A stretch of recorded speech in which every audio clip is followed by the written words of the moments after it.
نبی اکرم صلی اللہ علیہ وسلم نے ایک حدیث میں جو فرمایا ہے، جو مسند احمد کی اور جامع ترمذی کی روایت ہے، آپ فرماتے اور کہتے ہیں لیس شیء اکرم علی اللہ من الدعاء، اللہ کے نزدیک عبادتوں میں سب سے پیاری یا سب سے اکرام والی عبادت کون سی معلوم؟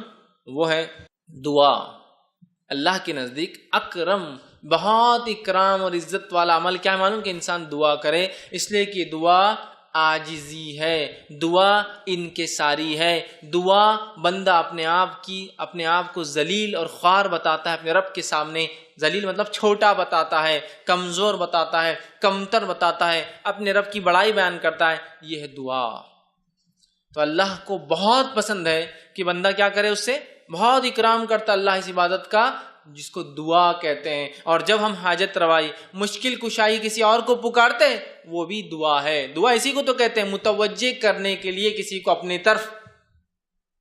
بولتے ہیں اللہ سے دعا کرو، اللہ سے دعا کیا ہے؟ اللہ میرے طرف متوجہ، میری پریشانی۔ تو بندہ اپنی عاجزی، انکساری، اپنی حقارت، اپنے آپ کو ذلیل بتاتا ہے اپنے رب کے سامنے۔ اور یہ اس رب کی جو ہے شان، جس کو ہم کہیں گے ذات کے شایان شان ہے، کہ اس کا بندہ جو واقعی میں گناہ گار ہے، یہ سب چیزیں اپنے بارے میں کہے، عاجز بنے، انکسار بنے، اپنی گناہوں کو جو اقرار کرے، اور اپنی ضلالت، اپنی جو ہے چھوٹا ہونا اور اپنی گمراہی کا اظہار کرے اپنے رب کے سامنے، اس کا رب خوش ہوتا ہے اور پھر وہ مانگتا ہے اپنے رب سے، تو اللہ تعالیٰ عطا بھی کرتا ہے۔ تو دعا کے تعلق سے کہا، اسی طرح سلسلہ الاحادیث صحیحہ کی ایک روایت ہے، عبداللہ بن عباس رضی اللہ عنہ فرماتے اور کہتے ہیں کہ اللہ کے رسول صلی اللہ علیہ وسلم نے فرمایا اور کہا، دعا افضل عبادت ہے۔ پکارنا، اور ظاہر سی بات ہے مدد، مشکل کشائی، حاجت روائی اور مدد کے لیے ہم بھی کیا کرتے ہیں؟ ندا پکارتے ہیں اسی کو۔